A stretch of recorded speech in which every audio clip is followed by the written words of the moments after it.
I decided to focus on Muškil and Muškil Āsān. But if you have any questions, you can, of course, ask after the lecture about that. I'm really happy to be here. And if you agree, I would like to start with my presentation. And hello to all online guests. I'm so happy that you're here with us, and I hope you enjoy the talk.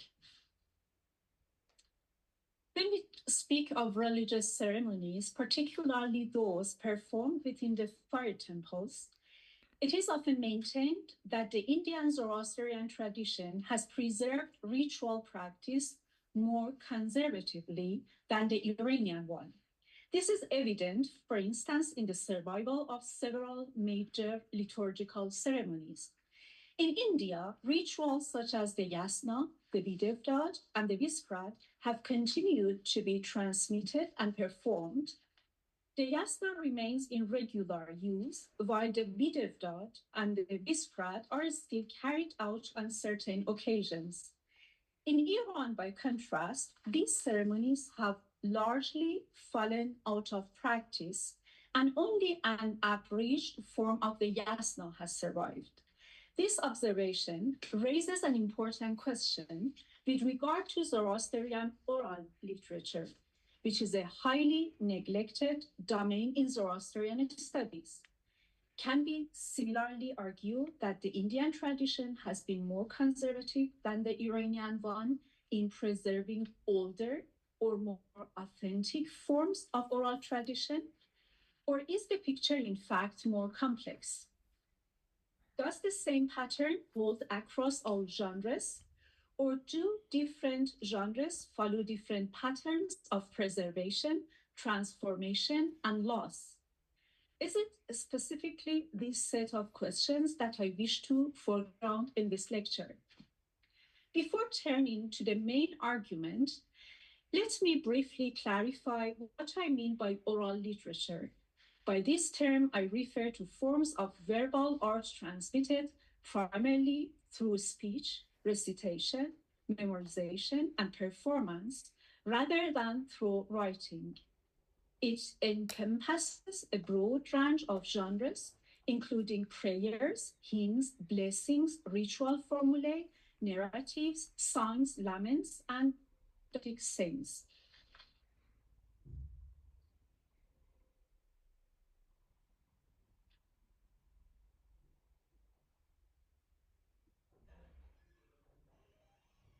This lecture begins from the observation that Iran and India preserve a shared Zoroastrian ritual narrative tradition, but embed it in different ritual forms. In Iran, the tradition appears as Nokhod Muškil Gosha, the chickpea ritual of the remover of difficulties. In India, it survives as Muškil Āsān Behram Yazad, centered on Behram Yazad as the reliever of difficulties. In both settings, the same underlying sequence is preserved. Oral storytelling leads to a votive act, and that act culminates in the preparation of a ritual cloth or sofre. The comparative question, therefore, is not simply whether these are two versions of the same story, but how the same ritual narrative becomes embedded in different ritual settings, material practices, and devotional vaults across Iran and India. This fieldwork forms part of my British Academy project, Persisting Through Change, which examines oral literature and cultural interaction within the Zoroastrian community. The central aim is to understand how oral literature is preserved, transmitted, and reshaped across different Zoroastrian settings. The research was conducted in both Iran and India. In Iran, my fieldwork covered Tehran, Yazd, and Kerman, with a major phase in Yazd in March and April 2025. In India, I worked in Surat, Mumbai, and Utwada in January 2026. This comparative fieldwork makes it possible to study related traditions across two historically connected but locally distinct Zoroastrian worlds. The interviews were conducted in the languages most appropriate to each context: English and Gujarati in India, and Zoroastrian Dari and Persian in Iran. This is important because oral literature is inseparable from the linguistic and ritual environments in which it is performed. Here you find more photos from the fieldworks. This one from Udvada. And here you see two images, the left one from Qasamabad, a village very close to Yazd, and the right one from Mazrai Kalantar.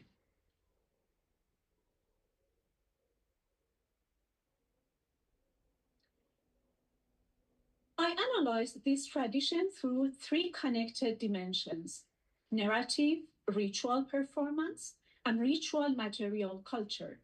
This is important because the genre cannot be understood simply as a story text. It only becomes fully meaningful when we look at how it is performed and how it is materially framed. I begin with the narrative genre itself, the story, its names and variants, and its transmission in Iran and India. I then move to ritual performance, asking what the ritual is for, when and where it is performed, and who takes part in it. Finally, I turn to material culture, especially the sofre, the ritual cloth, the objects placed on it, and the distribution of offerings. The overall aim is to show how a narrative moves beyond the level of storytelling and becomes a lived act of devotion. The story is about a thorn cutter or woodcutter, his hardships, and the resolution of his difficulties. Its core structure is as follows: hardship leads to a vow, the vow leads to recitation, and recitation brings about a reversal of fortune. Before turning to the story itself, let us briefly look at its transmission history. There are different modes of survival. In Iran, the tradition now survives largely in oral memory, and only in very limited form is still performed. In India, by contrast, it remains visibly part of living ritual practice. The comparison, therefore, helps us see not only continuity in the story itself, but also divergence in the ways that narrative is preserved, enacted, and transmitted. In India, the tradition is still transmitted mainly orally, but it has also entered print in recent decades. Alongside the Gujarati version, there are now two published English versions of the story.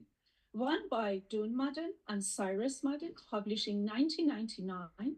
This is significant because it shows that the tradition is no longer preserved only through live performance and communal memory, but is also being secured and recirculated through publication. In other words, in Indian context, oral transmission remains central, yet print has begun to play an important role in preserving and extending the story's reach. Another published version is that by Kaizad Baba. This booklet sought to offer an authentic version of the ceremony, verified by renowned scholars such as Mr. Khojaste Misri for the whole ceremony and details, and Bada Dasturji Kotva, who checked the English translation of the prayers. In Iran, the tradition survives mainly through oral transmission. Unlike the Indian case, it has only a very limited written presence. In Iran, I found a very short handwritten verse version of the story, as you can see in this slide. This is important because it shows that in Iran, the tradition has remained far less textualized and far more dependent on memory and oral circulation. Depending on the storyteller, the story varies considerably. Some narrate it in a very long form, while others tell a much shorter version. If you place the two traditions side by side, a common story can be told that fits both of them quite well. Similarities. At the center of both versions stands a very poor father living alone with his daughter. He survives through hard manual labor, and the story opens in a setting marked by poverty, hunger, and domestic distress. The daughter suffers directly from these circumstances, and her suffering becomes one of the forces that drives the narrative forward. At the moment of greatest need, the father receives help from a sacred figure. What is initially given to him appears worthless, yet it later becomes a source of sudden wealth. His condition is thus radically transformed. Extreme poverty gives way to abundance. Following this reversal of fortune, the family becomes connected with the royal household. A precious stone or ornament passes from the poor family into the past, and the daughter subsequently comes into close contact with the prince. At this point, however, the narrative turns once again. The earlier act of divine assistance is not properly remembered, or the devotional obligation attached to it is neglected. A necklace or jewel then goes missing, the daughter is accused, and she is imprisoned. In both versions, the father is absent when this happens, or away on pilgrimage, and the crisis intensifies during the episode of the daughter's imprisonment. At this crucial stage, the offering of chana, Persian nokhod, that is chickpeas or roasted gram, becomes central to the resolution of the crisis. The story is recounted, the offering is made, the truth is revealed, and the missing jewel is recovered or returned. The daughter is cleared, the family is restored, and the tale ends with honor, relief from suffering, and the establishment of an ongoing act of remembrance. This, in broad outline, is the narrative structure shared by both traditions. Differences.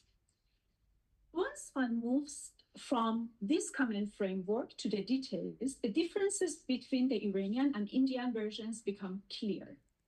Minor variations are, of course, to be expected in an orally transmitted narrative tradition, where storytellers naturally expand, omit, or reshape particular elements. What matters here, however, are the more substantial divergences that distinguish the Iranian and Indian traditions as such. The opening scene. The first major difference appears in the opening.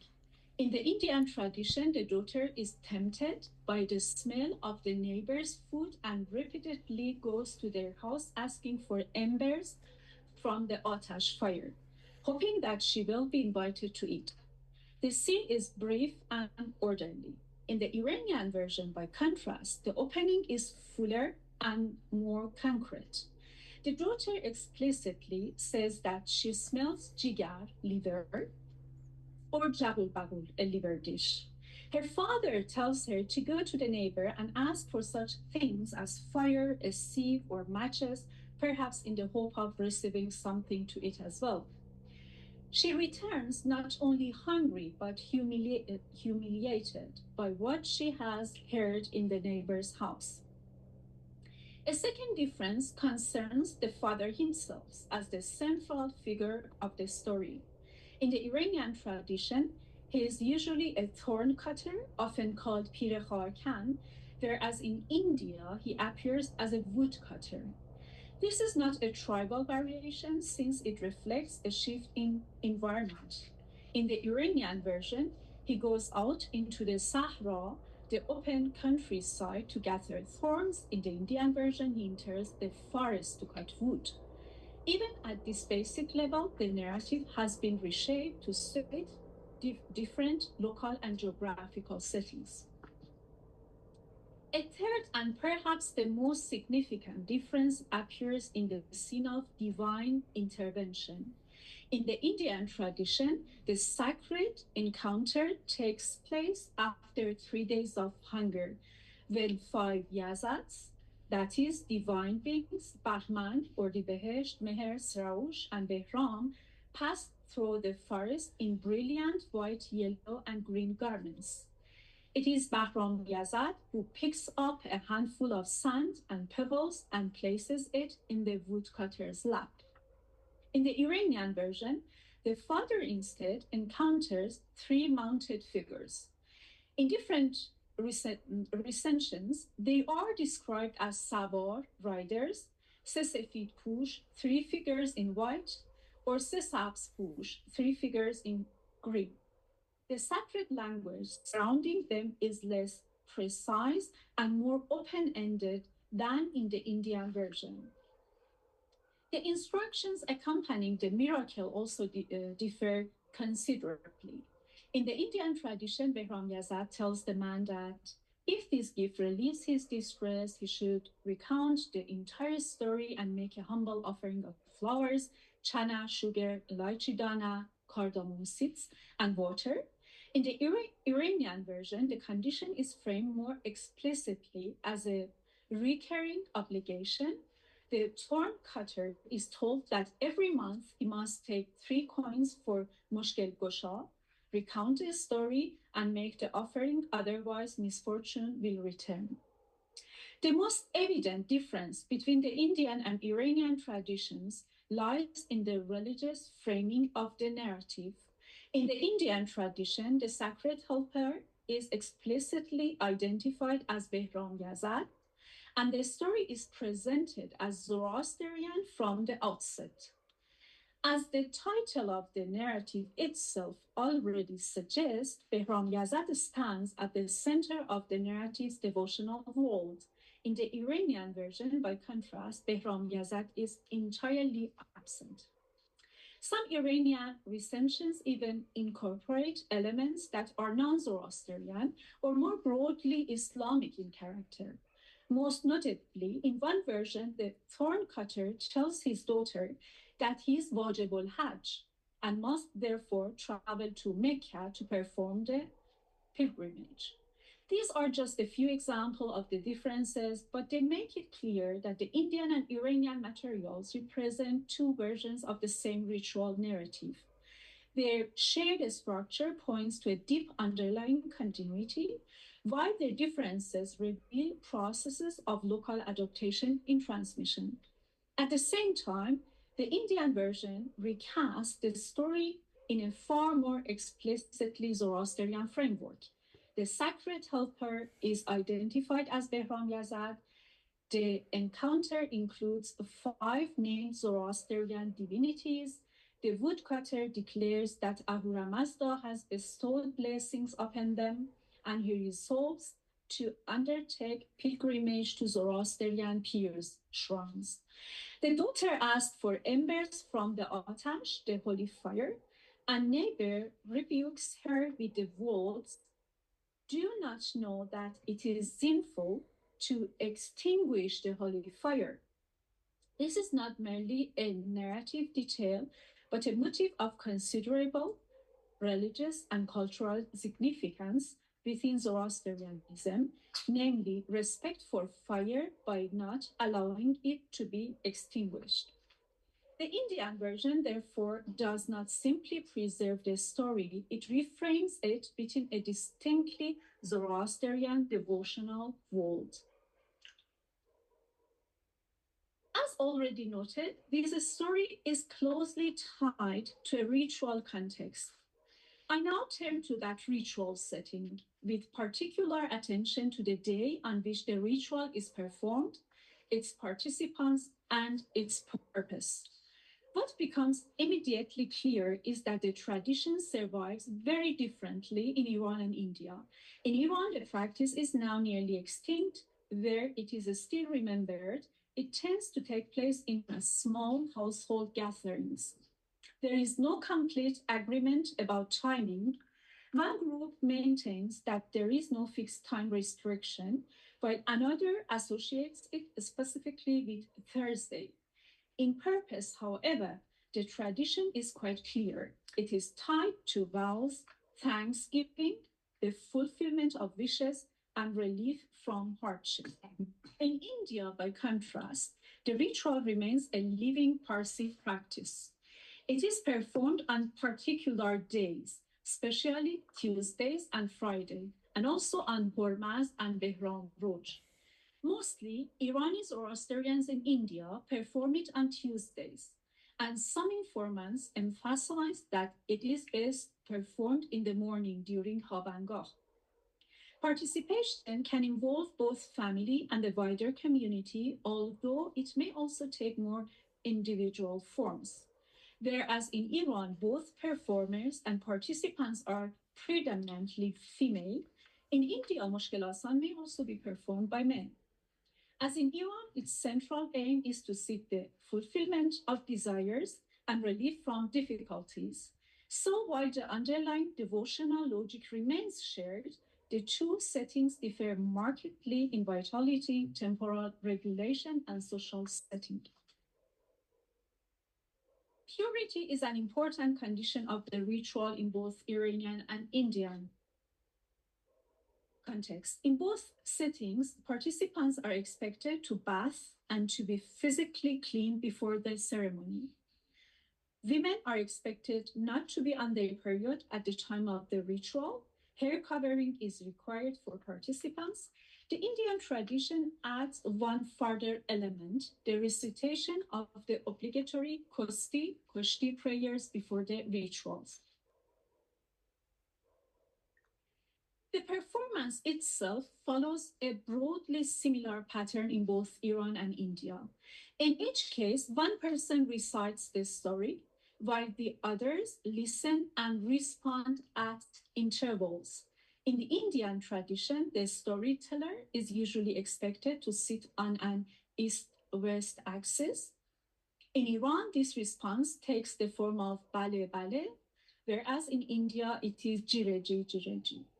These repeated responses show that the ritual is not a simple monologue, but a participatory performance in which the listeners remain actively engaged. Another striking feature in both settings is the handling of roasted ground chickpea during the recitation. While the story is being told, one or more participants constantly shell grams. This action accompanies the spoken narrative and forms part of the ritual performance itself. In the Iranian tradition, the chickpea skins should be thrown into running water rather than into the dustbin after the ritual. After the prayers in both cultures, the grams, sweets, and other offerings placed on the sofre are distributed among the participants. In the Indian tradition, the recitation of the Muškil story is preceded by a structured invocation that establishes the ritual setting of the narrative. It typically addresses Ahura Mazda, Damshas Pandan, the Yazats, Behram Yazat in particular, and the Fravars. The opening is not entirely conventional. It affirms divine grace, power, and protection, and frames the storytelling itself as a ritually authorized and sacred act.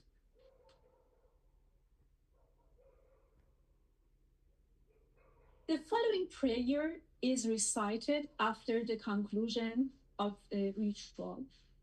O Behram Yazad, when our forefathers fled Iran to protect their religion and they set sail for India, they were threatened with extinction by a terrible storm at sea. It was your grace, in answer to their prayers, which saved them and helped them to install an Atash Behram, the sacred fire in India. Also, just as you granted the dreams and aspirations of the woodcutter and his family, and you snatched the old man's son away from the jaws of death and fulfilled the wishes of the queen, so too Please show us a way out of our problems and difficulties and guide and protect us always.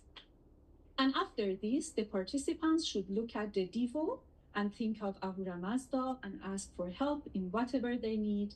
Then they should light another agarbati and recite 5 Yatha Vayu and 3 Ashenbuhu prayers. There are many different traditions with regard to Muškil Āsān Behram Yazad ritual. Some merely recite this story, whilst others recite this story as well as the Neirang. However, the Neirang itself can be used without reciting this story. The ritual is performed mainly in private houses in both Iran and India. In Iran, however, it may also be carried out in certain public sacred spaces, especially at pirs, shrines, but not in fire temples. In India, by contrast, the ritual can be performed not only in domestic settings, but also in the agyari. In the Iranian context, the sofre is the central material setting of the ritual. It is not simply a cloth, but a prepared votive surface on which offerings are arranged and ritual space is made visible and ordered. It creates the setting for recitation, devotion, and the presentation of the vow. A striking feature of the Iranian material is the strong presence of green, which gives the sofre a clear visual identity. In the Zoroastrian tradition in Iran, green is regarded as a sacred color. Some items appear with relative stability. These include chickpeas, sweets, a candle, water, an image of Ashu Zartosht, and often a mirror. Alongside these, other elements are more variable, such as thyme, avishan, foods such as ash, flowers, fruit, bread, and avestabuk, and frankincense, kondur. One of my informants in Kerman recalled the following practice. On the day my mother recited the story of Muškil Gosha, she would place her sofre in a tree early in the morning and take it down after an hour. At the end of this lecture, we will see in the short video how the sofre is placed in the tree. Then she would spread on it the chickpeas she had prepared beforehand, together with a glass of rose water, sharbat, a piece of green sugar candy, and a mirror, and she would begin to tell the story of Muškil Gosha. When the chickpeas were being peeled, the chickpea skins, the defective chickpeas, and the stalks of the raisins were not thrown into the rubbish bin. Rather, they were always kept aside. Later, whenever they went to running water, these chickpea and raisin remained together with the skins, were given over to the flowing water. In the Indian context, the sofre again forms the material center of the ritual, but its composition has a distinctly local character. Some items appear with relative regularity: chickpeas, cardamom, sugar crystals, an oil lamp, divo or candle, or a fire base of frigoni with glowing embers on which agarbati, loban, and sandalwood are placed. Alongside these, one also often finds flowers, dates, sweets, dried fruits, and sometimes an image of Ashu Zartosht. The mirror is particularly important when a person performs Muškil Āsān alone because it symbolically compensates for the absence of a ritual community. The devotee's reflection stands in for the presence of others in what is otherwise understood as a collective devotional act. For example, Mrs. Dunmai Asfandiar Dadachanji, the mother of Edward Hormoz Dadachanji, placed roses and a coconut on the table in addition to other ritual items. Since she performed the ritual alone, she also uses a mirror on the table. The most remarkable difference from the Iranian tradition, however, is the central place given to the image of Bahramizad.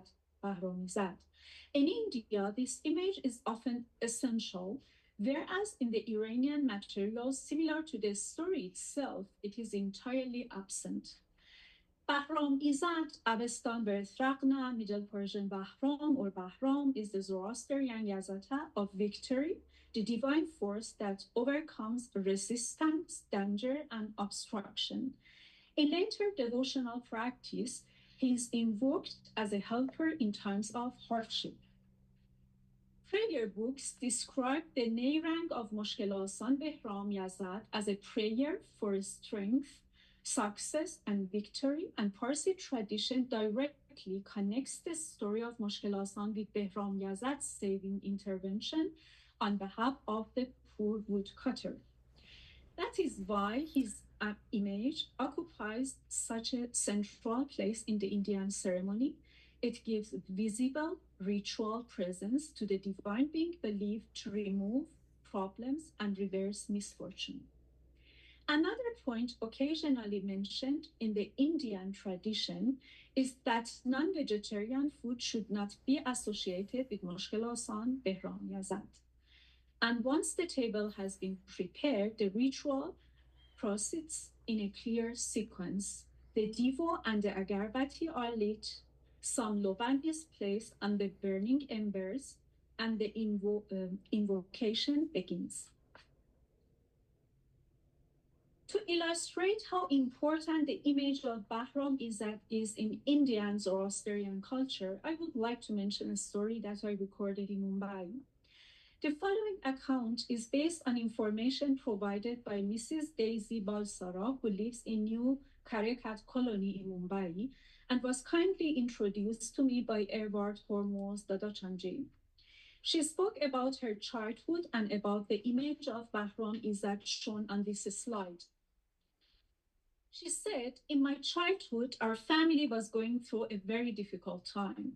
Shortly before my father died, he had a dream in which he was told that a special frame should be made. In that dream, he was given the exact name of the person who was to make it, as well as the exact location from where it should be obtained. My mother then went with someone to search for this man. After a long search, they finally found him. He was a Muslim craftsman. As soon as he saw my mother, he said, I know why you have come. You have come for the frame. When she asked him how much he would charge, he replied, I will not charge you anything, just go, and I will make it for you. He then made the painted frame for us. Later, 10 people helped to place the frame in position, and my father had already indicated in the dream the exact direction and place where it was to be installed. And you can see on this slide the exact location of installing this frame. Since then, we have felt that this has protected our family, our house, and it has remained with us for many years. Every Friday, a prayer ritual is performed in connection with it, Muškil Āsān. My mother used to carry out the prayer, but she's no longer alive. My brother then used to perform it, but he too has passed away. So now I do it myself. On the table, we place a tray. On the tray, we put flowers, a divo, chana, and sweet sugar. This lovely lady is Osti Parizad Zarolibala, who very kindly came to my hotel room in Mumbai, prepared the sofra, and performed the ceremony for me. The title Osti refers to both the daughter of a priest and the wife of a priest. I was introduced to her again by Edward Hormoz Dadachanji, who described her as a woman who has been performing the Muškil Āsān ritual for some 20 years. She explained that the ritual had not been practiced in her own home and that she had learned it from her mother-in-law. She had also attended the ritual in the home of an Irani family in Mumbai, who organized it for the broader public and were highly influential in promoting it in Khosrowa. She later performed the ritual publicly for the first time at Mithai Bala Agyari, Mumbai, on the first floor, and afterwards distributed the offerings among the Agyari attendants. In both Iran and India, the story of Muškil Āsān is not only told, it is performed through a clear ritual sequence. The sofra is prepared, participants gather, the story is recited, vows and prayers are made, and these offerings are then shared. In this way, the story becomes part of a living ritual act. The sequence gives the narrative ritual force and turns the storytelling itself into devotional practice. To conclude, this comparison has shown that Muškil Gosha in Iran and Muškil Āsān in India are neither two isolated versions of the same story, nor mere survivals of a fixed inherited tradition. Rather, they represent two historical developments of a shared ritual narrative preserved across two related yet distinct Zoroastrian worlds. Their common structure points to a deep continuity. In both contexts, hardship gives rise to a vow, the vow leads to recitation, and recitation opens the possibility of reversal, relief, and restored order. From this perspective, the contrast cannot be reduced to the simple claim that India was more conservative and Iran less so.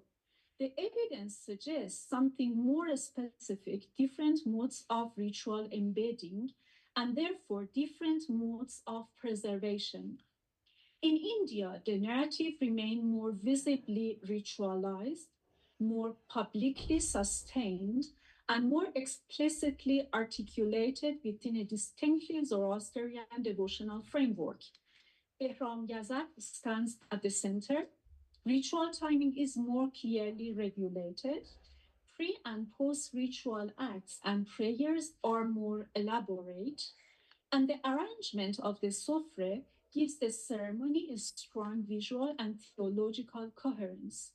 In Iran, by contrast, the tradition endures in a more fragile, fragmentary, and less formalized form, more dependent on oral memory, more often confined to smaller domestic settings, and framed within a broader sacred vocabulary that includes fewer specifically Zoroastrian expressions and a greater number of wider local religious idioms. What we see then is not preservation versus loss, but preservation through divergence. This difference becomes even more clear when one asks to what extent the story has retained its specifically Zoroastrian profile in each setting. In the Iranian material, many distinctively Zoroastrian features have faded considerably in the versions I documented. This weakening seems closely connected to the historical condition of Zoroastrians in Iran. Rituals performed outside the fire temple, unlike those enclosed, regulated, and more carefully maintained under priestly supervision, were more exposed to the surrounding majority culture. Because such practices belong to the sphere of folklore and oral literature and circulated in closer contact with the wider society, they were more open to adaptation and reinterpretation. Indeed, their survival may partly have depended on such adaptation. By becoming less visibly marked as the practice of a vulnerable minority, they may have remained more sustainable within the larger social environment. This also helps to explain why the story in Iran is not confined to Zoroastrian circles, but appears in other cultural and religious settings as well, including among Muslims or Kurdish groups. In such retellings, specifically Zoroastrian features are replaced by figures that carry authority within an Islamic framework. Where the Indian tradition places Behram Yazad at the center, Islamic versions may instead involve Imam Ali. The Indian tradition, by contrast, preserves a much more explicit Zoroastrian framing. It not only retains the centrality of Behram-Yazat, but in some versions even opens by locating the events in ancient Iran. This makes it plausible that the narrative itself is of pre-Islamic origin, even if its later transmission followed different paths in different communities. If in Iran the story moved closer to the religious language and expectations of the surrounding majority, in India it remained more firmly anchored within a distinctively Zoroastrian devotional world. This shows that the tradition endured not because it remained unchanged, but because it was repeatedly resituated within the lived walls of the communities that carried it. Thank you for your attention.